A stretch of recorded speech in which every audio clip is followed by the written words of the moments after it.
রাসূল করিম সাল্লাল্লাহু আলাইহি ওয়াসাল্লাম ইরশাদ করছেন, উতলুবুল আদাব, তোমরা আদব শিক্ষা করো। কেন?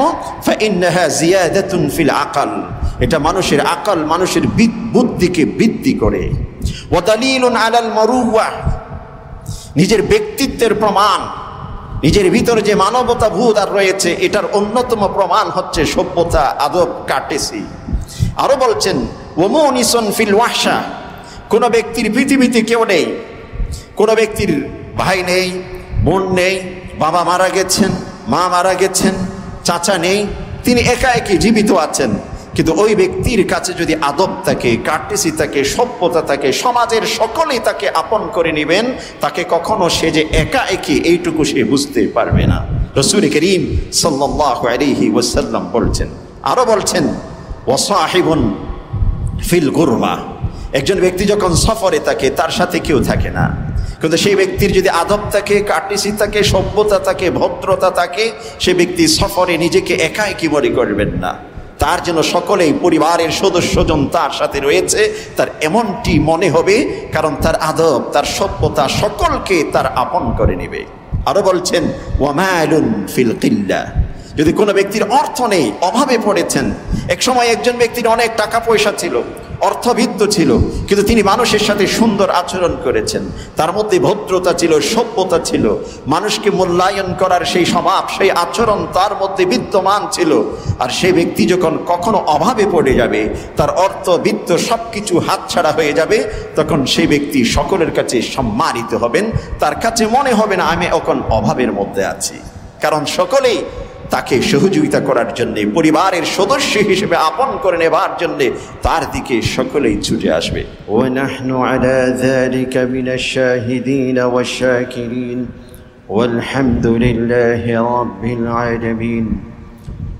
وعن ابن عباس رضي الله عنه قال قال رسول الله صلى الله عليه وسلم إن الهدي الصالح والسمت الصالح والاقتصاد جزء من 25 جزءا من النبوة أو كما قال عليه الصلاة والسلام. شكرا رسول شان درود بعد كريم. اللهم صل على سيدنا محمد وعلى آل سيدنا محمد كما صليت على إبراهيم وعلى آل إبراهيم إنك حميد مجيد. اللهم بارك على سيدنا محمد وعلى آل سيدنا محمد كما باركت على إبراهيم وعلى آل إبراهيم إنك حميد مجيد. শ্রদ্ধেয় ও সম্মানিত মুসল্লিয়ান হযরত, আল্লাহ পাকের অশেষ মেহেরবানি, ঠিক যেই সময় অসংখ্য মানুষ জাগতিক বিভিন্ন কাজে ব্যস্ত রয়েছেন, আল্লাহ পাকের বিশেষ নির্দেশ জুমার দিনের ফরজ ইবাদত এবং দ্বীনি আলোচনা শোনার উদ্দেশ্যে যথাসময়ে তার ঘরের মেহমান হিসেবে উপস্থিত হওয়ার মতো আমাদের সকলকে তৌফিক নসিব করেছেন, সুযোগ করে দিয়েছেন। এই জন্য শুকরিয়া জ্ঞাপন করে বলি আলহামদুলিল্লাহ। আল্লাহ রাব্বুল আলামিন জগতের বুকে সবচেয়ে সুন্দরতম যে জাতি সৃষ্টি করেছেন সেটা হচ্ছে মানব জাতি। আল্লাহ পাক কোরআনে কারীমে বলছেন, লাকাদ খালাকনাল ইনসানা ফি আহসানি তাকওয়িম, আমি অবশ্যই মানব জাতিকে সৃষ্টি করেছি সবচেয়ে সুন্দরতম অবকাঠামো দিয়ে। সবচেয়ে সুন্দর স্ট্রাকচার একমাত্র মানব জাতিকে দিয়েছেন। দৈহিক দৃষ্টিকোণ থেকে যেমনটি সুন্দর গঠন অবয়ব দিয়ে সৃষ্টি করেছেন, ঠিক তেমনিভাবে সকল সৃষ্টির উপর মানব জাতিকে আল্লাহ পাক সম্মান দিয়েছেন। সে বিষয়টিও আল্লাহ পাক কোরআনে কারীমে বলছেন, ওয়ালাকাদ কাররামনা বনি আদম ওয়া হামালনাহুম ফিল বাররি ওয়াল বাহর ওয়া রাযাকনাহুম মিনাত তাইয়্যিবাত ওয়া ফাদ্দালনাহুম আলা কাসীরিম মিম্মান খালাকনা তাফদীলা। আমি অবশ্যই মানব জাতিকে সম্মানিত করেছি, এমনকি তাদেরকে স্থলপথ এবং জলপথে বিচরণ করার জন্যে উপযুক্ত বাহনের সেই যোগ্যতা আমি তাদেরকে দান করেছি এবং পবিত্রতম খাদ্য রিজিক আমি তাদেরকে দিয়েছি এবং সৃষ্টি জগতের সকল সৃষ্টির উপর তাদের মর্যাদা আমি দান করেছি। এভাবে মানব জাতিকে আল্লাহ পাক সকল সৃষ্টির মধ্যে প্রাধান্য দিয়েছেন। এই সংক্রান্ত কোরআনে কারীম এবং হাদিসে অসংখ্য প্রমাণ রয়েছে। তবে যেই মানব জাতিকে আল্লাহ পাক দৈহিক দৃষ্টিকোণ থেকে সুন্দর অবকাঠামো দিয়েছেন, যেই মানব জাতিকে সকল সৃষ্টির উপর শ্রেষ্ঠত্ব প্রাধান্য দিয়েছেন, সেই মানব জাতিকে আল্লাহ পাক শিক্ষা দীক্ষার আলোকেও সবচেয়ে বেশি মহিমান্বিত করেছেন। আর এই শিক্ষা দীক্ষা সবচেয়ে গুরুত্বপূর্ণ যে বিষয়, সেটা হচ্ছে ইসলামিক কাস্টমস এন্ড কার্টেসি, আদাব, সভ্যতা, ভদ্রতা, শিষ্টাচারিতা, এবং এই সব কিছু আল্লাহ পাক দিয়েছেন ঈমানি অনুভূতির আলোকে। এজন্য রাসূল করিম সাল্লাল্লাহু আলাইহি ওয়াসাল্লাম সাহাবায়ে কেরামদের যেই শিক্ষা দিয়েছেন, প্রাথমিক পর্যায়ে ঈমান, সেই ঈমানের অনুভূতি এমন এক অনুভূতি যেটা মানুষকে সকল অনুভূতির ঊর্ধ্বে তুলে সবার উপরে সব কিছুকে উপলব্ধি করার যেমনটি সুযোগ করে দেয়, চারিত্রিক দৃষ্টিকোণ থেকে, মাধুর্যের দৃষ্টিকোণ থেকে সব কিছুর ঊর্ধ্বে নিজেকে উপস্থাপন করার সেই যোগ্যতা মানব জাতিকে দেয়। রাসূল করিম সাল্লাল্লাহু আলাইহি ওয়াসাল্লাম এই জন্য বলছেন, আদ্দাবানি রাব্বি, আমার রব, আমার প্রতিপালক আমাকে সভ্যতা, আমাকে শিষ্টাচারিতা শিক্ষা দিয়েছেন। এমনকি রাসূল করিম সাল্লাল্লাহু আলাইহি ওয়াসাল্লাম আরও বলেছেন, ইন্নামা আনা বুইসতু মুআল্লিমা, আমি প্রেরিত হয়েছি একজন শিক্ষক হিসেবে। আর একজন শিক্ষকের যথার্থতা, গ্রহণযোগ্যতা ঠিক তখনই প্রমাণিত হয়, প্রতিষ্ঠিত হয়, যখন তার ভিতরে থাকে শিষ্টাচারিতা, ভদ্রতা, সভ্যতা। এজন্য ইসলাম একদিকে যেমনটি মানুষকে আল্লাহর একত্ববাদের শিক্ষা দিয়েছে, ইসলাম একদিকে যেমনটি কোরআনিক বিধানের শিক্ষা দিয়েছে, ঠিক তেমনিভাবে সেই কোরআন এবং সুন্নাতে পৃথিবীর সবচেয়ে শ্রেষ্ঠতম সভ্য এবং ভদ্র আচরণ শিক্ষা দিয়েছে, সেটাকে প্রমাণিত করেছে। আল্লাহ পাক কোরআনে কারীমে একজন মানুষের সাথে একজন মানুষের যখন প্রথম সাক্ষাৎ হয়, কিভাবে সাক্ষাৎ করতে হবে, কিভাবে নিজেকে উপস্থাপন করতে হবে, নিজেকে অপর ভাইকে কিভাবে গ্রহণ করতে হবে, সে সম্পর্কে শিক্ষা দিয়ে বলছেন, ওয়াইদা হাইয়িতুম ফাহাইয়ু ওয়াইদা হাইয়িতুম বিতাহিয়াতিন ফাহাইয়ু বিআহসানা মিনহা আও রুদ্দুহা। যখন কাউকে অভিবাদন জানাবো, যখন কাউকে গ্রহণ করব, অ্যাকসেপ্ট করব, ইস্তিকবাল করব, ওয়েলকাম জানাবো, তখন সর্বোত্তম পদ্ধতিতে তাকে যেন ওয়েলকাম জানাই। আর সেই পদ্ধতি হলো দোয়ার মাধ্যমে, শান্তি কামনার মাধ্যমে, নিরাপদ তার জীবনের যে স্বপ্ন এবং দোয়ার মাধ্যমে, সেটা হলো আসসালামু আলাইকুম ওয়া রাহমাতুল্লাহি ওয়া বারাকাতুহু। রাসূল করিম সাল্লাল্লাহু আলাইহি ওয়াসাল্লাম এই জন্য বলছেন, আল বাদি বিসালাম বারিউম মিনাজ জিম্মা, যে ব্যক্তি সর্বপ্রথম সালাম দিয়ে শুরু করে, সে ব্যক্তি জিম্মা থেকে, দায়িত্ব থেকে মুক্ত হয়ে গেলেন। সালাম দেওয়া সুন্নাত, আবার উত্তর দেওয়া ওয়াজিব। উত্তরকে করা বিধান দিয়েছে, আর যে ব্যক্তি সালাম প্রথম শুরু করবেন সেটাকে সুন্নাত হিসেবে রেখেছে। তবে যিনি সালাম শুরু করবেন, মর্যাদার দিক থেকে, সম্মানের দিক থেকে, সওয়াবের দিক থেকে, আদর্শের দিক থেকে তার মান অনেক অনেক বেশি। এই জন্য এই যে কার্টেসি, এই যে আদব, এটা সবচেয়ে মানুষকে নিজের অবস্থানটুকু, নিজের পরিচয়টুকু তুলে ধরতে মানুষকে সহযোগিতা করে, যে আমি কোন স্ট্যাটাসের, আমি কোন অবস্থানের, আমার মানসিকতা কেমন, আমার মনের ভিতর কি রয়েছে, এই সব কিছুর বহিঃপ্রকাশ এই সালাম দেওয়া এবং নেওয়ার মাধ্যমে বোঝা যায়।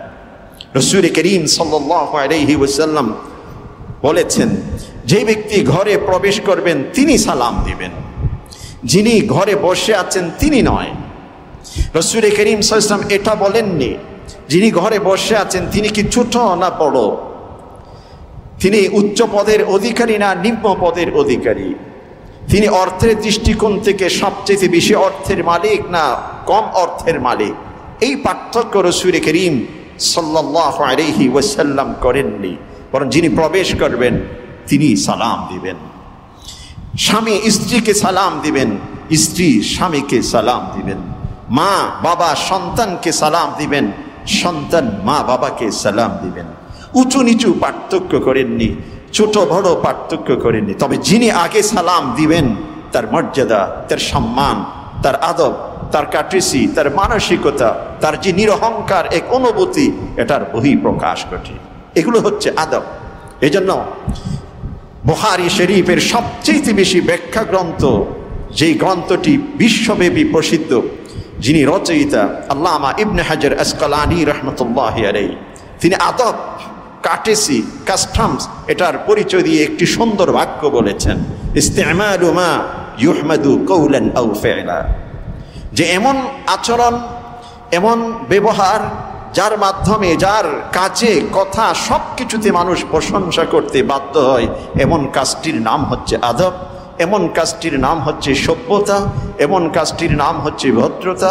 এটাই হচ্ছে ইসলামিক কার্টেসি। আফসোস, দুঃখের বিষয়, বর্তমান সময়ে আমাদের এই আদব, সভ্যতা, ভদ্রতার এই শিক্ষাটুকু অনেকটাই বিলুপ্তির পথে। যে আমরা সামাজিক স্ট্যাটাসের দৃষ্টিকোণ থেকে পার্থক্য করি, আমরা অর্থের দৃষ্টিকোণ থেকে পার্থক্য করি, যে এডুকেশনাল সার্টিফিকেটের দৃষ্টিকোণ থেকে পার্থক্য করি, কিন্তু বাস্তবিক অর্থে যে মানুষ মানুষকে সম্মান প্রদর্শন, মানুষ মানুষকে শ্রদ্ধা, এই অনুভূতিটুকু আমাদের মধ্য থেকে অনেকটাই বিলুপ্তের পথে। রাসূল করিম সাল্লাল্লাহু আলাইহি ওয়াসাল্লাম নিজেকে কখনো একজন নবী হিসেবে, আল্লাহর পক্ষ থেকে নির্বাচিত ব্যক্তিত্ব হিসেবে অন্যদের সামনে নিজেকে বড় আকারে উপস্থাপন করেননি।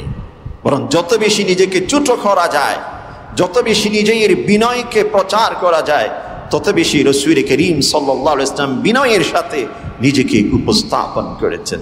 হযরত আবু বকর সিদ্দিক রাদিয়াল্লাহু আনহুর সাথে যখন মদিনাতে হিজরত করে গেছেন, ঠিক সেই সময় একজন সাহাবী আর একজন নবী, দুজনের পাশাপাশি এমন অবস্থা, যারা ইস্তিকবালের জন্য এসেছেন তাদের মধ্যে সন্দেহ তৈরি হয়ে গেছে, কে মুহাম্মদ সাল্লাল্লাহু আলাইহি ওয়াসাল্লাম।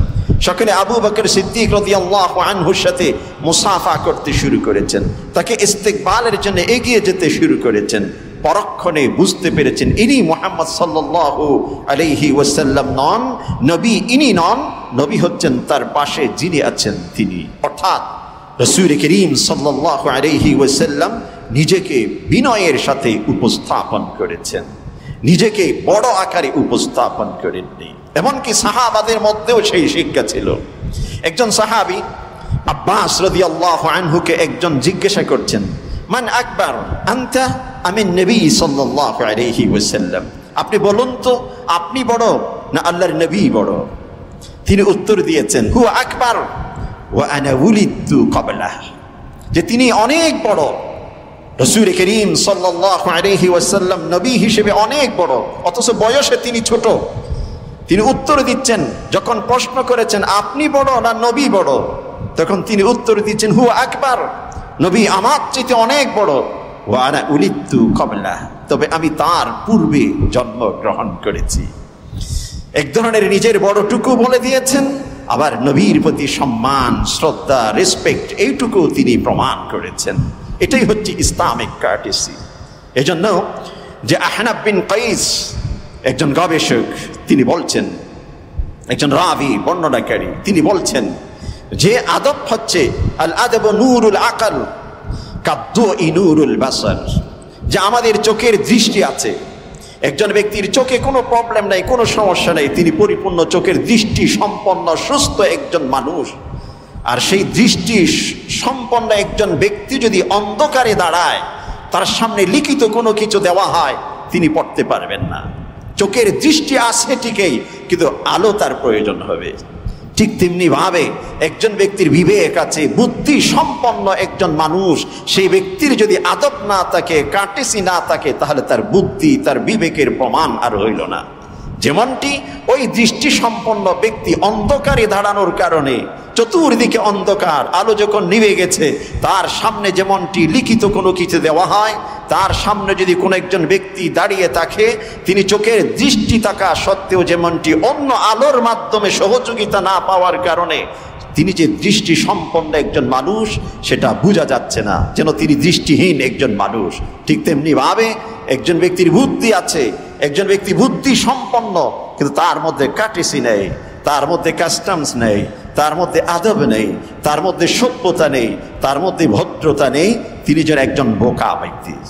এজন্য আদব কাটেসি অত্যন্ত গুরুত্বপূর্ণ একটি বিষয়। রাসূল করিম সাল্লাল্লাহু আলাইহি ওয়াসাল্লামকে এই আদব শিক্ষা দেওয়ার জন্য একটি মুস্তাকিল বিশেষ স্পেশাল একটি সূরা আল্লাহ পাক কোরআনে কারীমে অবতীর্ণ করেছেন। সেই সূরার নাম হচ্ছে সূরাতুল হুজুরাত।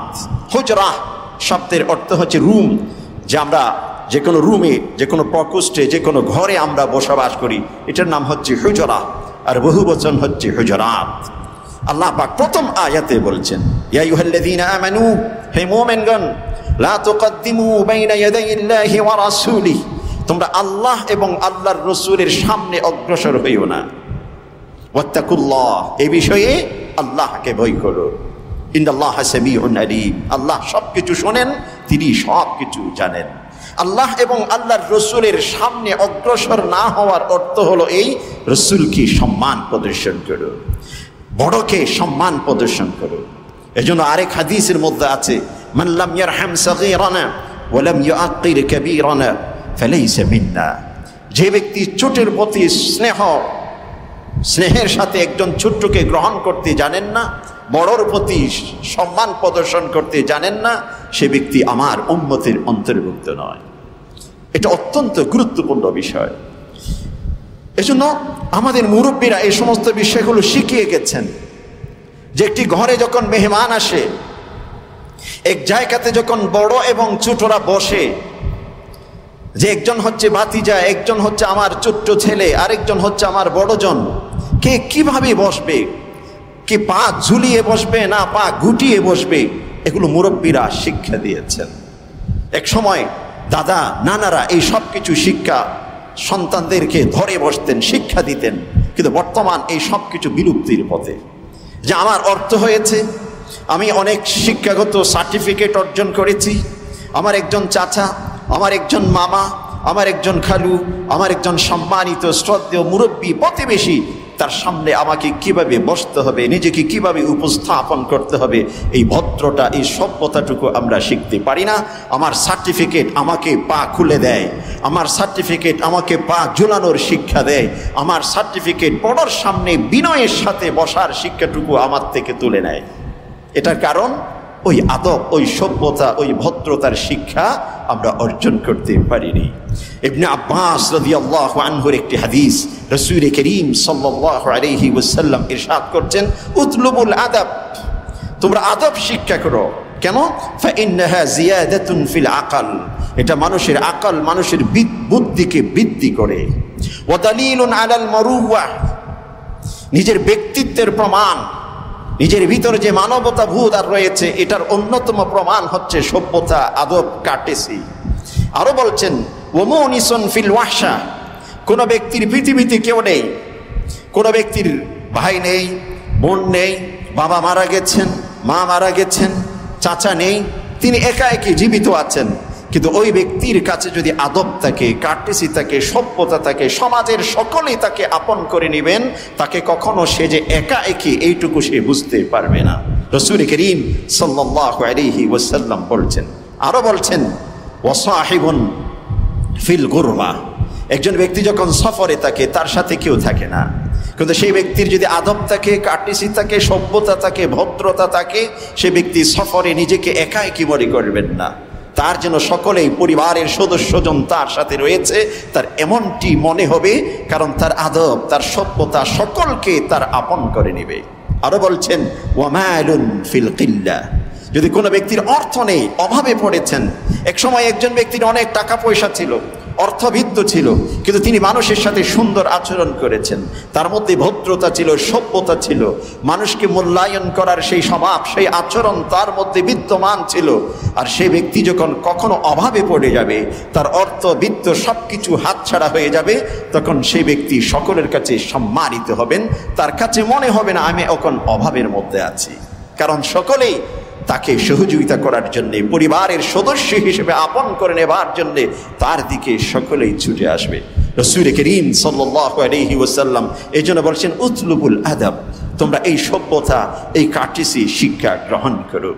রাসূল করিম সাল্লাল্লাহু আলাইহি ওয়াসাল্লাম আরো বলেছেন ইন্নাল হাদিয়াস সালেহ, উত্তম আচরণ, ওয়াসসামতাস সালেহ, নিজের উত্তম অনুভূতি, ওয়াল ইকতিসাদ, মধ্যপন্থার জীবন যাপন, অতিমাত্রায় ব্যয় নয়, অতিমাত্রায় কথা নয়। আর ইকতিসাদ একটি সুন্দর শব্দ, অনেক অর্থকে অন্তর্ভুক্ত করে নেয় হাদিসের এমন একটি শব্দ হচ্ছে ইকতিসাদ। সকল সেক্টরে, সব কিছুতে মধ্যপন্থা যে ব্যক্তি অবলম্বন করবে, এই তিনটি বৈশিষ্ট্যকে রাসূল করিম সাল্লাল্লাহু আলাইহি ওয়াসাল্লাম বলছেন জুজউম মিন 25 জুজআম মিনান নবুওয়া, নবুয়তকে যদি 25টি ভাগে ভাগ করা হয়, তাহলে এই কয়েকটি চরিত্র, এগুলো নবুয়তের অন্যতম একটি অংশ। অর্থাৎ যে ব্যক্তির মধ্যে এই স্বভাবগুলো থাকবে, যে ব্যক্তির মধ্যে এই চরিত্রগুলো থাকবে, যে ব্যক্তির মধ্যে এই অনুভূতি থাকবে, সেই ব্যক্তি নবুয়তের সিফাত, বৈশিষ্ট্য তিনি যেন অর্জন করতে পেরেছেন। এজন্যই আদব, কার্টিসি অত্যন্ত গুরুত্বপূর্ণ। আল্লামা আব্দুল্লাহ ইবনুল মুবারক, ইমাম বুখারী রাহমাতুল্লাহি আলাইহির উস্তাদ, শিক্ষক, আমরা বুখারীর রেফারেন্স যখন দেই, যে কোনো হাদিস, যে কোনো কিছু বর্ণনার ক্ষেত্রে, তখন সেটাকে গ্রহণ করার জন্য আমাদের কোনো সংকোচ থাকে না, কারণ বুখারী একটা গুরুত্বপূর্ণ কিতাব। কুরআনে কারীমের পরে সবচেয়ে বিশুদ্ধতম গ্রন্থ হিসেবে যেটাকে বিশ্বব্যাপী গ্রহণ করে, সেটা হচ্ছে বুখারী। আর যে এই বুখারী কিতাবটি সংকলন করেছেন, এই গ্রন্থটি সংকলন করেছেন, তিনি কত বড় ব্যক্তিত্ব!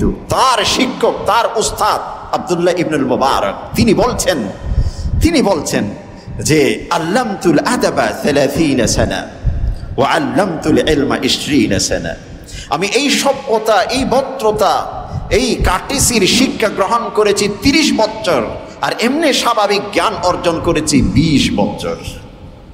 তার মানে এই আদব, এই কার্টিসির শিক্ষার জন্য আরো 10 বছর বেশি সময় তিনি অতিক্রম করেছেন।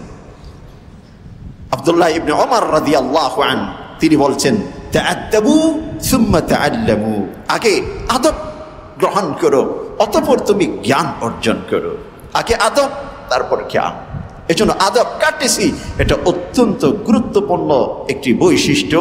রাসূল করিম সাল্লাল্লাহু আলাইহি ওয়াসাল্লাম এটার শিক্ষা দিয়েছেন। মানুষের জীবনের সাথে সম্পৃক্ত প্রতিটি সেক্টরে আদবের শিক্ষা রয়েছে। আমরা যে কোনো ক্ষেত্রে নিয়ত করি, নিয়তের মধ্যে একটি আদব আছে। নিয়তের আদব হলো বিশুদ্ধ নিয়ত করা, একমাত্র আল্লাহর জন্য একনিষ্ঠতার সাথে নিয়ত করা। যে কোনো কাজের মধ্যে বিশুদ্ধ নিয়তের মাধ্যমে যদি কোনো ব্যক্তি কাজ শুরু করে, সে ব্যক্তি সফল হবে। আর যদি নিয়তের মধ্যে হেরফের থাকে, নিয়তের মধ্যে এদিক সেদিক থাকে, তাহলে সেই ব্যক্তি গোমরাহিতে পড়ে যেতে পারে, বিভ্রান্তিতে পড়ে যেতে পারে, তিনি ব্যর্থ হতে পারেন। রাসূল করিম সাল্লাল্লাহু আলাইহি ওয়াসাল্লাম হাদিসে 4 প্রকৃতির মানুষের উদাহরণ দিয়েছেন, যে সেই হাদিসের নির্যাস হলো এই: একজন ব্যক্তির কাছে অনেক অর্থ আছে কিন্তু জ্ঞান নেই। ওই ব্যক্তি নিজের অর্থকে বিপথে ব্যবহার করে, অন্যায় পথে সেই অর্থ ব্যবহার করে, অশ্লীল জগতে ব্যবহার করে, গুনাহের জগতে বিচরণ করে। কিন্তু আরেকজন ব্যক্তির কাছে কোনো অর্থ নেই, তিনি বসে বসে স্বপ্ন দেখে আমারও যদি এমন অর্থ থাকতো, ওই ব্যক্তি যেমনটি জীবন যাপন করে আমিও ঠিক সেই রকম বিলাসিতার জীবন যাপন করতাম। রাসূল করিম সাল্লাল্লাহু আলাইহি ওয়াসাল্লাম বলছেন, যে ব্যক্তির কাছে অর্থ থাকার পরে অন্যায় জগতে তিনি পদার্পণ করেছেন, অন্যায়ভাবে জীবন যাপন করে, সেই ব্যক্তি যেমনটি গুনাহের অধিকারী। আর যে ব্যক্তির কাছে অর্থ না থাকা সত্ত্বেও নিয়তে তার গর্ভর রয়েছে, ওই ব্যক্তির মতো জীবন যাপনের স্বপ্ন সে দেখে নিয়ত সে লালন করে, গুনাহের ক্ষেত্রে দুজনেই সমান। আর আরেকজন ব্যক্তি, তার কাছে অর্থ আছে, শিক্ষা আছে, কিন্তু নেই পথে সব কিছু ব্যবহার করে, সব কিছু দান করে, সব কিছু আল্লাহর পথে ব্যয় করে। আল্লাহ পাক যেভাবে অর্থকে ব্যয় করতে বলেছেন পরিবার পরিজনের জন্য, নিজের জন্য, সেভাবে সব কিছু পরিচালনা করে। আর আরেকজন ব্যক্তির কাছে কোনো অর্থ নেই, কিন্তু তিনি নিয়ত করে এভাবে, ওই ব্যক্তিকে আল্লাহ অর্থ দিয়েছেন, যেমনটি সঠিক পথে সেটাকে ব্যবহার করে, আমার কাছেও যদি অর্থ থাকতো আমিও ঠিক তেমনিভাবে সঠিক পথে ব্যবহার করতাম। রাসূল করিম সাল্লাল্লাহু আলাইহি ওয়াসাল্লাম বলছেন, নেকি এবং সওয়াবের ক্ষেত্রে দুজনেই সমান, কারণ নিয়ত তার বিশুদ্ধ, নিয়ত তার বিশুদ্ধ।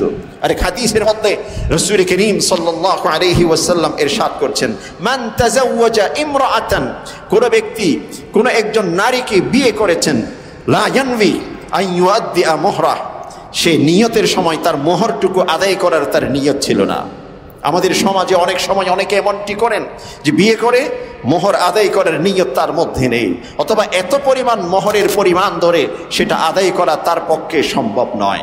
রাসূল করিম সাল্লাল্লাহু আলাইহি ওয়াসাল্লাম বলছেন, এই রকম নিয়তে কোনো ব্যক্তি যদি বিয়ে করেছেন এবং মৃত্যুর আগ পর্যন্ত ঠিক তার দেন মোহরটুকু তিনি আদায় করেননি, কাল কিয়ামতের দিন সেই ব্যক্তি আল্লাহর সামনে জানি হিসেবে, ব্যভিচারী হিসেবে আল্লাহর সামনে উত্থিত হবে, কারণ তার নিয়ত বিশুদ্ধ ছিল না। নিয়তের ক্ষেত্রে যে আদব, নিয়তের ক্ষেত্রে যে কাটিসি, নিয়তের ক্ষেত্রে যে তার ভদ্রতা, সভ্যতা, সততা, এইটুকু তার মধ্যে ছিল না। ঠিক তেমনিভাবে রাসূলের এই হাদিসে আরো বলেছেন, ওমান ইস্তাদানা দাইনান, কোন ব্যক্তি কোন ব্যক্তির কাছে, কোন প্রতিষ্ঠানের কাছে, কোন কারো কাছ থেকে কোনো কিছু ঋণ নিয়েছেন, ওয়ালা ইয়ানভি আন ইউদ্দিয়া কাযাআ, তার ঋণটুকু আদায় করার নিয়ত তার মধ্যে ছিল না, মৃত্যুবরণ করেছেন, তখনও পর্যন্ত সেই ঋণটুকু সেই ব্যক্তি আদায় করেনি, কাল কিয়ামতের দিন সেই ব্যক্তি আল্লাহর সামনে একজন চোর হিসেবে উঠবে। কারণ একজন চোর যেমনটি কাউকে ধোঁকা দিয়ে, কাউকে না জানিয়ে কোনো কিছু নিয়ে যায়, আর এই ব্যক্তি চোখে দুলি দিয়ে সামনে থেকে তার কাছ থেকে অর্থটুকু লুটে নিয়েছে, নিয়তে ঘরবর দেওয়ার কোনো উদ্দেশ্য ছিল না, এবং মৃত্যু পর্যন্ত সে সেইটুকু দান করেনি, আদায় করেনি। আল্লাহ পাক কাল কিয়ামত দিন তাকে চোর হিসেবে গ্রহণ করবে। একজন চোরের যেমন শাস্তি, ঠিক তেমনিভাবে তার সেরকম শাস্তি হবে। এজন্য নিয়তের আদব হচ্ছে ইখলাস, নিয়তের আদব হচ্ছে ইখলাস, একনিষ্ঠতার সাথে বিশুদ্ধ নিয়তের মাধ্যমে সবকিছু পরিচালনা করা। সুফিয়ান সুরি রাহমাতুল্লাহি আলাইহি বলছেন, নিয়তের উপর ভিত্তি করে ছোট্ট থেকে ছোট্ট কাজ অনেক বেশি মহিমান্বিত করে তোলে, আর নিয়তের উপর ভিত্তি করে অনেক বড় থেকে বড় কাজ মানুষকে তুচ্ছ, তাচ্ছিল্য এবং লাঞ্ছিত করে দেয়। এজন্য নিয়ত অত্যন্ত গুরুত্বপূর্ণ একটি বিষয়। নিয়তের আদব হচ্ছে ইখলাসের সাথে, একনিষ্ঠতার সাথে কোনো কিছু নিয়ত করা। যে আমি একসাথে মসজিদে দাঁড়িয়ে 10 রাকাত নামাজ পড়লাম, 20 রাকাত নামাজ পড়লাম, 50 রাকাত নামাজ পড়লাম, কিন্তু আমার নিয়ত হচ্ছে মানুষকে দেখানো, মানুষ আমাকে নামাজি বলবে, মানুষ আমাকে ভদ্রলোক বলবে, মানুষ আমাকে সৎ ব্যক্তি বলবে, আল্লাহর কাছে সেই নামাজের কোনো মূল্য নেই। আরেকজন ব্যক্তি 2 রাকাত নামাজ পড়েছেন ইখলাসের সাথে, বিশুদ্ধ নিয়তের সাথে, সেই ব্যক্তির নামাজ আল্লাহর কাছে অনেক অনেক গুণ বৃদ্ধি পেয়ে যাবে। নিয়তের উপর ভিত্তি করে মানুষের মূল্যায়ন হয়। ঠিক তেমনি ভাবে মানুষের কাটেসি, মানুষের আদব, আল্লাহর সাথে মানুষের আদব কেমন হতে পারে? যেই স্রষ্টা আমাকে পৃথিবীতে এত কিছু দিয়েছেন, আল্লাহ পাক বলছেন, ওয়া আতাকুম মিন কুল্লি মা সাআলতুমুহু ওয়া ইন তাউদ্দু নি'মাতাল্লাহি লা তুহসুহা ইন্নাল ইনসানা লাযালুমুন কাফফার। একজন মানুষের ঘুম থেকে ওঠার পর থেকে আবার ঘুমোতে যাওয়া পর্যন্ত যত কিছু প্রয়োজন আল্লাহ পাক সব কিছু সরবরাহ করেছেন। পৃথিবীর কোনো মানুষ একজন মানুষকে এই সব কিছু সরবরাহ করার যোগ্যতাই রাখে না। যেখানে এমন সত্তা, এমন খালেক, এমন রব আমরা পেয়েছি যিনি সব কিছু আমাকে সরবরাহ করছেন, সেই রবের সাথে আদব হলো তার বিধানকে মানা, তার প্রতি বিশ্বাস রাখা, এবং সে যখন যে কাজটি যেভাবে করতে বলেছেন সেভাবে নিজেকে পরিচালনা করা। এটা হচ্ছে আল্লাহর সাথে আদব। যে আমার অফিসে যার অধীনে আমি চাকরি করি, সেই ব্যক্তি আমাকে প্রতি মাসে বেতন দেয়, সে ব্যক্তি আমাকে ঘর আমার যে অ্যাকোমোডেশনের উপর ভিত্তি করে কিছু রেন্ট আমাকে দেয়, আমাকে কনভিন্স দেয়, আমাকে এই দেয়, আমাকে সেই দেয়, এই সব কিছুর উপর ভিত্তি করে প্রতিদিন যখন একবার অফিসে যায় তাকে একবার করে সেলুট দেয়। হ্যাঁ, প্রতিটি স্টাফ, প্রতিটি অফিসের প্রতিটি মানুষ নিজের ঊর্ধ্বতন যিনি অফিসার তাকে একবার করে সেলুট দেয়। কি জন্য? পৃথিবীর কিছু স্বার্থ, পৃথিবীর কিছু জিনিসকে পাওয়ার কারণে। আর যেই সত্তা, যেই রব, যেই প্রতিপালক আমাকে যেখানে যাচ্ছি সেখানে ওকিল হিসেবে, অভিভাবক হিসেবে গ্রহণ করে নিচ্ছেন, সেই রবের সামনে আমার নিজেকে কিভাবে উপস্থাপন করতে হবে, এটা একজন ভদ্রলোক, একজন সভ্য ব্যক্তির বিবেক দিয়ে যখন একজন ব্যক্তি চিন্তা করবে, ভাববে, তখন সেখানে ঈমানের বিষয়টি এবং ঈমানের সাথে সম্পৃক্ত যাবতীয় আমলের বিষয়গুলো অটোমেটিক্যালি এসে যায়। এটা হচ্ছে আল্লাহর সাথে আদব। এজন্য আল্লাহ বলছেন ওয়াবুদুল্লাহ ওয়ালা তুশরিকু বিহি শাইআ, একমাত্র এক আল্লাহর ইবাদত করো, তার সাথে অন্য কোনো কাউকে অংশীদার করো না। হযরত মুআয ইবনে জাবাল রাদিয়াল্লাহু আনহু রাসূল করিম সাল্লাল্লাহু আলাইহি ওয়াসাল্লামের অন্যতম কাছের একজন সাহাবী মুআয ইবনে জাবাল, যাকে রাসূল করিম সাল্লাল্লাহু আলাইহি ওয়াসাল্লাম গভর্নর হিসেবে বিভিন্ন জায়গাতে প্রেরণ করেছিলেন। সে মুআয ইবনে জাবাল রাদিয়াল্লাহু আনহু বলছেন, আওসানি রাসূলুল্লাহ সাল্লাল্লাহু আলাইহি ওয়াসাল্লাম বিআশরি কালিমাত, রাসূল করিম সাল্লাল্লাহু আলাইহি ওয়াসাল্লাম আমাকে 10টি বিষয় সম্পর্কে ওসিয়ত করেছেন। এই 10টি বিষয় যদি একজন ব্যক্তি মূল্যায়ন করতে পারে, আদবের, কাটিসির, কাস্টমসের সব কিছু এর অন্তর্ভুক্ত হয়ে যায়। নম্বর 1 বলছেন, লা তুশরিক বিল্লাহি শাইআ, হে মুআয ইবনে জাবাল, আল্লাহর সাথে কোনো কিছুকে অংশীদার করো না। কেন? ওয়া ইন হুররিকতা ওয়া কুতিলতা, যদি আল্লাহর সাথে অংশীদার করার জন্য তোমাকে কেউ জ্বালিয়ে ফেলবে এমন হুমকি দেয়, তোমাকে কেউ হত্যা করবে এমন হুমকি দেয়, তবু তিনি আল্লাহর সাথে কখনো কাউকে অংশীদার করবে না। দ্বিতীয় নম্বর বলছেন, ওয়ালা তাউক্কান্না লিওয়ালিদাইকা, তোমার মা বাবার অবাধ্য কখনো হবে না। ওয়া ইন আখরাজাকা মিন আহলিকা ওয়া মালিক, অনেক সময় কিছু কিছু মা বাবা আছেন খুব রাগী প্রকৃতির, তাদের যে কোনো অল্পতে রাগ উঠে যায়, টেম্পারেচার বেড়ে যায়, সন্তানকে তখন বলে তুমি বেরিয়ে যাও, আমার যা কিছু তোমাকে দিয়েছি সব কিছু তুমি এখানে রেখে চলে যাও। অনেক মা বাবা সন্তানকে অনেক সময় এমন বাক্য উচ্চারণ করে বসে, তবে যে কোনো মা বাবা মুখ থেকে যদি এমন শব্দ উচ্চারণ করে, প্রকৃতপক্ষে কোনো মা বাবার অন্তর থেকে সন্তানকে এমন অনুভূতি নিয়ে কখনো বলেন না। সাময়িক রাগ উঠেছে, রাগবশত ক্ষোভের কারণে সেটা হতে বলেছেন, কিন্তু অন্তর থেকে চায় আমার সন্তান আমার কাছে আবার ফিরে আসুক। যদি মা বাবা কখনো এমন কটু শব্দ সন্তানকে বলে, তোমরা কখনো মা বাবার অবাধ্য হবে না, মা বাবাকে সবসময় সম্মান প্রদর্শন করবে। হযরত আবু হুরায়রা রাদিয়াল্লাহু আনহু থেকে বর্ণিত হাদিস, রাসূল করিম সাল্লাল্লাহু আলাইহি ওয়াসাল্লামকে একজন জিজ্ঞাসা করছেন, মান আহাক্কুন নাস বিহুসনি সাহাবাতি, আমি যাকে সম্মান প্রদর্শন করব এই দৃষ্টিকোণ থেকে পৃথিবীর মধ্যে সবচেয়ে অধিকারী ব্যক্তিকে? রাসূল করিম সাল্লাল্লাহু আলাইহি ওয়াসাল্লাম বলছেন, উম্মুক, তোমার মা। অতঃপর জিজ্ঞাসা করলেন, কিলা সুম্মা আই, অতঃপর কে? বলছেন সুম্মা উম্মুক, এরপরও তোমার মা। আবার জিজ্ঞাসা করলেন, ওয়াকিলা সুম্মা আই, এরপরে কে? তৃতীয়বার বললেন সুম্মা উম্মুক, এরপরও তোমার মা। এবং চতুর্থবার যখন জিজ্ঞাসা করছেন সুম্মা আই, বললেন সুম্মা আবুকা, অতঃপর তোমার বাবা। মাকে সম্মান দিয়েছেন, বাবাকে সম্মান দিয়েছেন। আর রাসূল করিম সাল্লাল্লাহু আলাইহি ওয়াসাল্লাম এই জন্য বলছেন, মা বাবার অবাধ্য কখনো হবে না। মা বাবার অবাধ্য যে ব্যক্তি হয়, সে ব্যক্তির চাইতে নিকৃষ্ট, সে ব্যক্তির চাইতে কঠিন পরিণতি আর কারো কখনো হয় না। একজন সাহাবী মৃত্যু সজ্জায়, তার কালিমা নসিব হচ্ছে না, ছটফট করছে, কালিমা নসিব হচ্ছে না। রাসূল করিম সাল্লাল্লাহু আলাইহি ওয়াসাল্লাম একবার আবু হুরায়রা রাদিয়াল্লাহু আনহুকে পাঠিয়েছেন, একবার বেলাল রাদিয়াল্লাহু আনহুকে পাঠিয়েছেন ওই ব্যক্তিকে কালিমার তালকিন করার জন্য। কোনোভাবেই তার প্রাণ যায় না, কষ্ট পাচ্ছে, কালিমা মুখে উচ্চারণ হয় না। আরেকজন সাহাবী, 3-4 জন, কোন বর্ণনায় আছে 10 জন সাহাবী পাঠিয়েছেন, তারপরেও তার কালিমা নসিব হয় না, মৃত্যুর কঠিন যন্ত্রণা সে ভুগছে। অতঃপর রাসূল করিম সাল্লাল্লাহু আলাইহি ওয়াসাল্লাম তার মাকে ডেকে নিয়ে এসেছেন। মাকে ডেকে বলছেন, হে, তোমার সন্তানকে আমি চাইছি ঠিক এই মুহূর্তে আগুনে নিক্ষেপ করব। মা তাৎক্ষণিকভাবে বলছেন, না, আমার সন্তানকে আপনি আগুনে নিক্ষেপ করবেন না। অতঃপর রাসূল করিম সাল্লাল্লাহু আলাইহি ওয়াসাল্লাম বললেন, তুমি যদি চাও এই মুহূর্তে এই অল্প সময়ের আগুনে তোমার সন্তানকে নিক্ষেপ না করা, তুমি সেটা পছন্দ করছো না, তুমি কষ্ট পাবে, তাহলে চিরদিনের জন্য তোমার সন্তান আগুনে পুড়বে, তুমি কি এটা পছন্দ করবে? বলছেন ইয়া রাসূলুল্লাহ, কশিন কালেও না। তাহলে তোমার সন্তানকে তুমি ক্ষমা করে দাও। অতঃপর সন্তানকে ক্ষমা করে দিলেন, সাথে সাথে কালিমা নসিব হয়ে সেই ব্যক্তি পৃথিবী থেকে সুন্দরভাবে বিদায় নিয়েছেন। এটাই হচ্ছে মা বাবার অধিকার। এজন্য মুআয ইবনে জাবাল রাদিয়াল্লাহু আনহুকে বলছেন, লা তাউক্কান্না ওয়ালিদাইকা, তোমার মা বাবার অবাধ্য কখনো হইও না।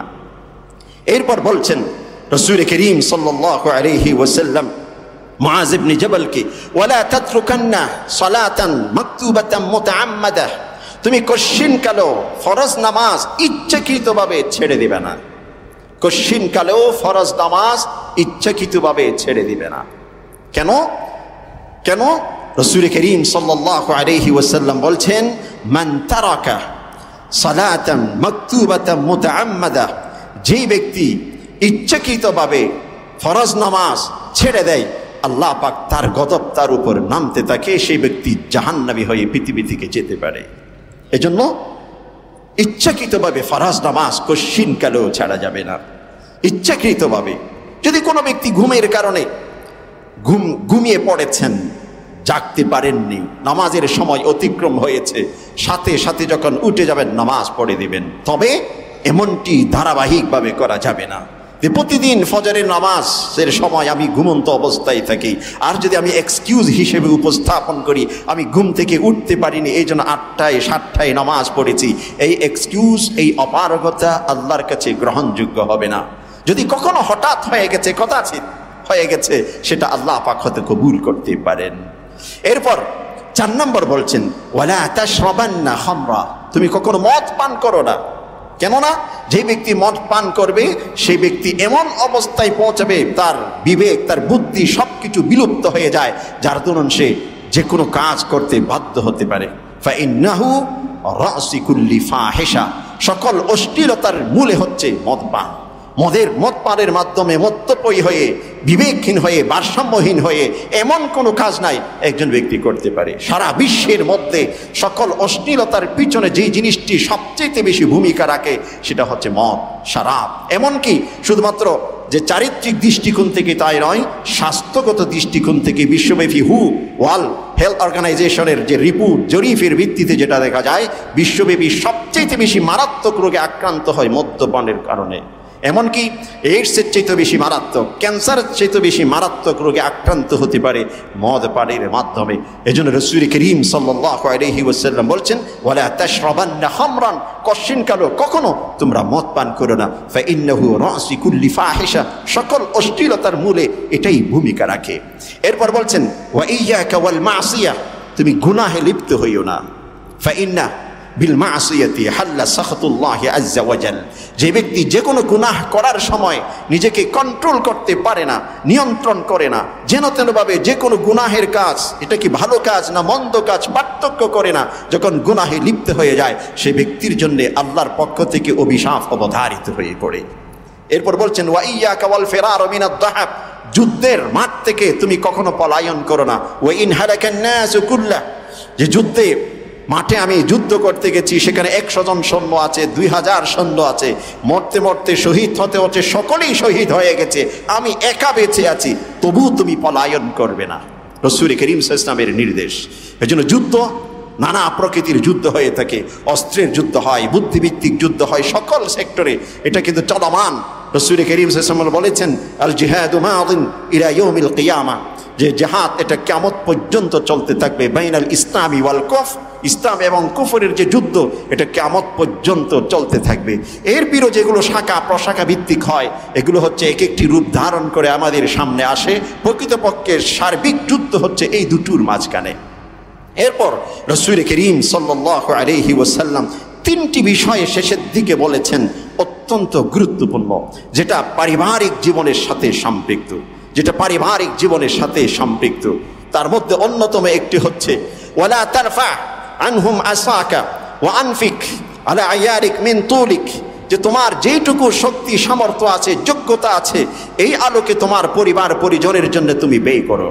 নিজের পরিবার পরিজনের জন্য যে অর্থটুকু আমরা ব্যয় করি এটা সাদকা হিসেবে কাজ হয়। সন্তানকে কোনো কিছু ক্রয় করে দিচ্ছি, সন্তানের পড়াশোনা, সন্তানের জীবনযাপন, সন্তানকে কেন্দ্র করে আমার যত পয়সা টাকা খরচ হচ্ছে সব কিছু সাদকা হিসেবে কাল কিয়ামতের দিন আল্লাহ পাক অনেক গুণ বৃদ্ধি করে আমাকে তার নেকি হিসেবে প্রদান করবেন। একই সাথে স্ত্রীর জন্য যে যা কিছু ব্যয় করছি বিশুদ্ধ নিয়তের মাধ্যমে যদি কোনো ব্যক্তি ব্যয় করে তাহলে সেই সব কিছু সাদকা হিসেবে আল্লাহ পাক অনেক গুণ বৃদ্ধি করে তার নেকি হিসেবে দিবেন।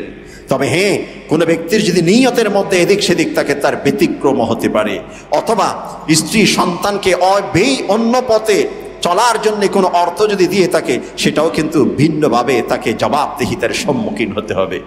এরপর যে বিষয়টা আজকের বিষয়ের সাথে সম্পৃক্ত, রাসূল করিম সাল্লাল্লাহু আলাইহি ওয়াসাল্লাম বলছেন ওয়ালা তারফা আনহুম আসাকা আদাবা।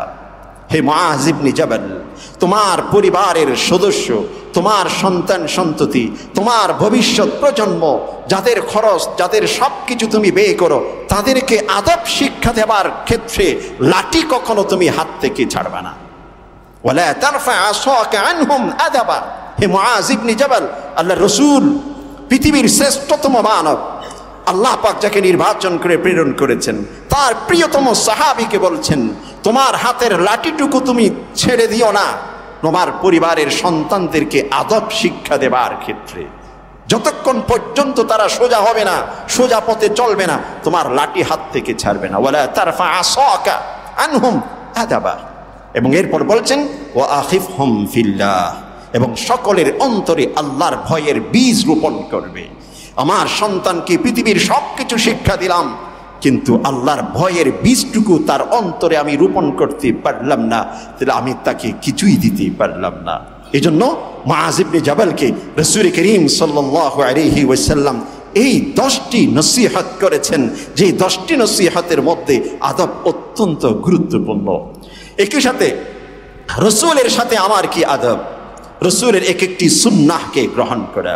রসুলকে শুধুমাত্র নবী হিসেবে আমি গ্রহণ করেছি, আমার বিশেষ কোনো অনুষ্ঠানে দাঁড়িয়ে বসে যেন তেনভাবে রসুলের শানে দরুদ পড়ে, কোরাস করে, নীরবে দরুদ পাঠ করে অনেক কিছু করি, কিন্তু রসুলের এক একটি সুন্নাতের কথা যখন আসে আমি সেদিকে দৃষ্টি দেই না, অ্যাভয়েড করে চলি। এটা রসুলের প্রতি আদব নয়, এটা রসুলের প্রতি সম্মান নয়। রসুলের প্রতি সম্মান হবে তখন যখন রসুলের সুন্নাতকে আমি আপন করে নিতে পারবো।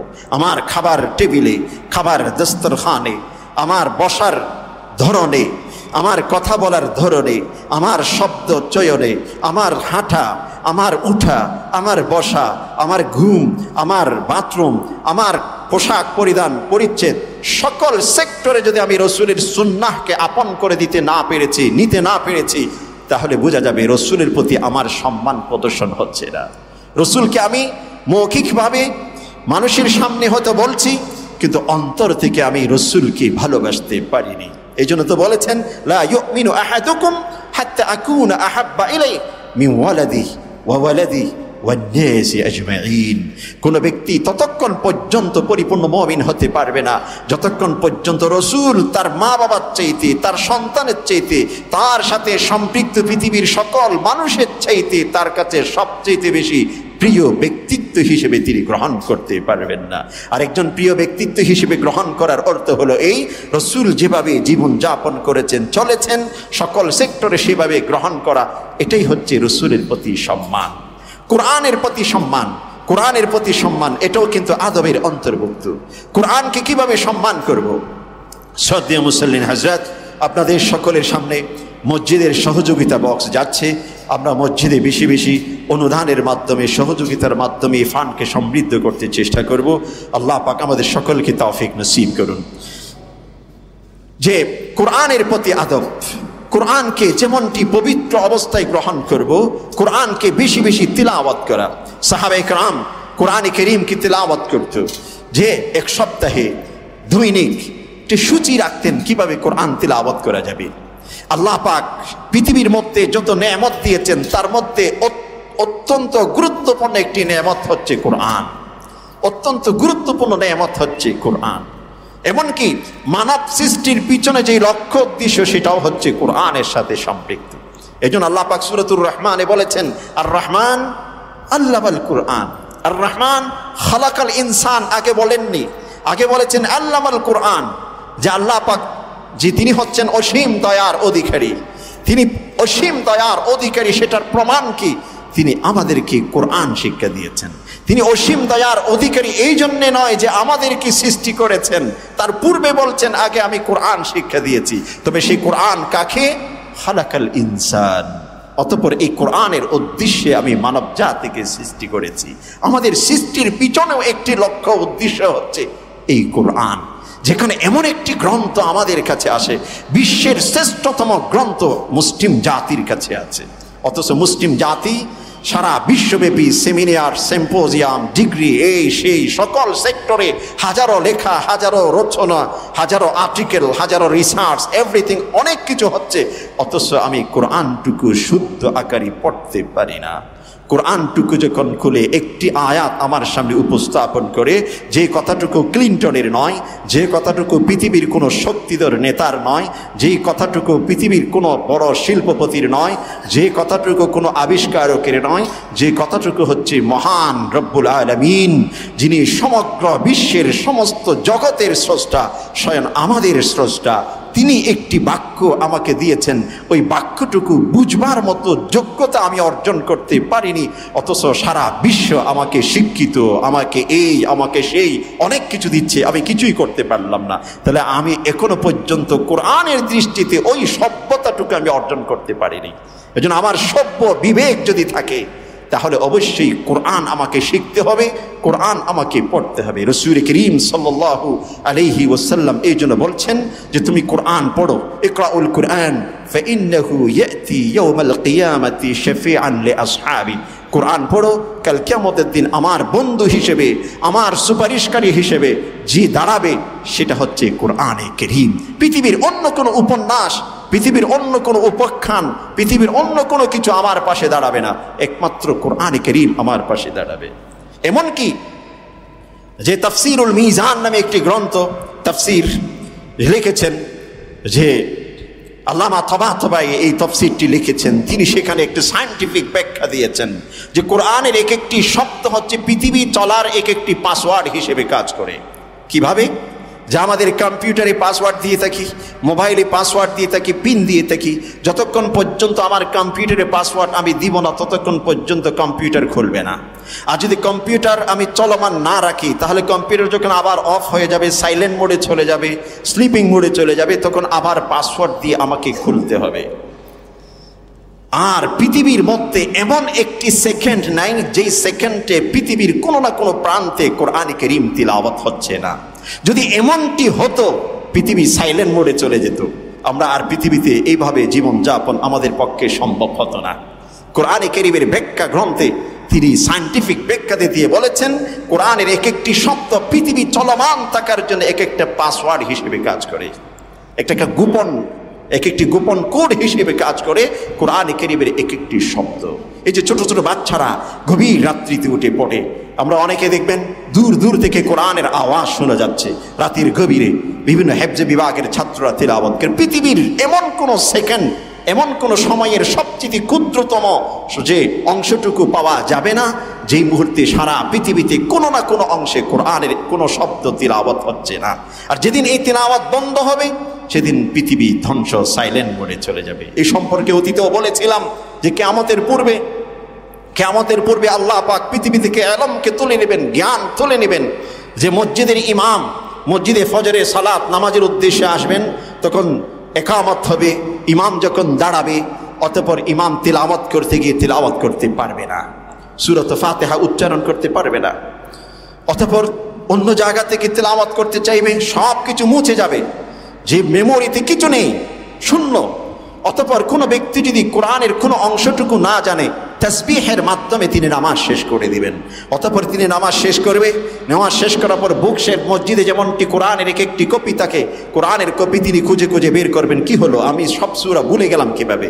এমনকি পিছনে যারা থাকবেন তারাও লোকমা দিতে পারবেন না, তারাও ভুলে যাবেন। পিছনে অনেক হাফেজ থাকবে, অনেক আলেম থাকবে, তারা কোরআন লোকমা দিতে পারবে না, নিজেরা ভুলে যাবে।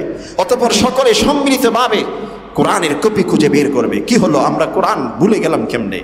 অতঃপর কোরআনের যেখানে কোরআনের এক একটি আয়াত লেখা ছিল সেই কোরআনের পৃষ্ঠাগুলো দেখা যাবে সাদা হয়ে আছে, কালো লেখা সেখানে আর নেই। আল্লাহ পাক কোরআন তুলে নেবেন।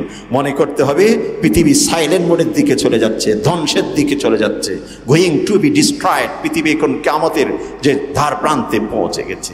এই জন্য কোরআনের আদব হলো কোরআনকে পড়া, কোরআনকে বুঝা, কোরআনকে গ্রহণ করার চেষ্টা করা। এবং রাসূল করিম সাল্লাল্লাহু আলাইহি ওয়াসাল্লাম বলেছেন যে রুব্বা কারি ইয়াতলুল কোরআন ওয়াল কুরআনু ইয়ালআনু, এমন অসংখ্য কোরআন তিলাওয়াতকারী, পাঠকারী, শ্রবণকারী রয়েছে যারা কোরআন শুনছে, কোরআন পড়ছেন, কোরআন দেখছেন, কোরআন নিয়ে স্টাডি করছে, অথচ কোরআন তাকে অভিশাপ দিচ্ছে। কিভাবে? কোরআনে বলছে ওয়াতুজ যাকাত, তুমি যাকাত প্রদান করো, অথচ যিনি কোরআন শুনছেন বা পড়ছেন তিনি যাকাত সম্পর্কে কোনো নলেজই নেই, যাকাত সম্পর্কে তার কোনো দৃষ্টি নেই। কোরআন বলছেন লা তাকুলুর রিবা, তোমরা রিবা সুদ খেও না, অথচ যিনি তিলাওয়াত করছেন, তিলাওয়াত শুনছেন এবং কোরআন নিয়ে স্টাডি করছেন, রিসার্চ করছেন, সেই ব্যক্তি সুদের মধ্যে নিমজ্জিত তিনিও বলতে পারেন না। আর সেই সুদের কারণে যেই কোরআন তিনি পড়ছেন সেই কোরআন তাকে অভিশাপ দিচ্ছে। এই জন্য কোরআন পড়তে হবে, কোরআন ভিত্তিক নিজের জীবন সাজাবার প্রচেষ্টা চালিয়ে যেতে হবে। এটা হচ্ছে কোরআনে কারীমের আদব, কোরআনে কারীমের প্রতি কাটেসি, কোরআনে কারীমের প্রতি আমার ভদ্রতা এবং সভ্যতা। সম্মানিত মুসল্লিন হযরত, এই জন্য ইসলামের টোটাল এডুকেশন, ইসলামের টোটাল টিচিং, এভরিথিং নিয়ে যদি আমরা স্টাডি করি, সেটার মূলে যেটা আমরা পাই সেটা ইসলাম অত্যন্ত সভ্য, ভদ্র এবং সভ্যতার শিক্ষা ইসলাম দিয়েছে।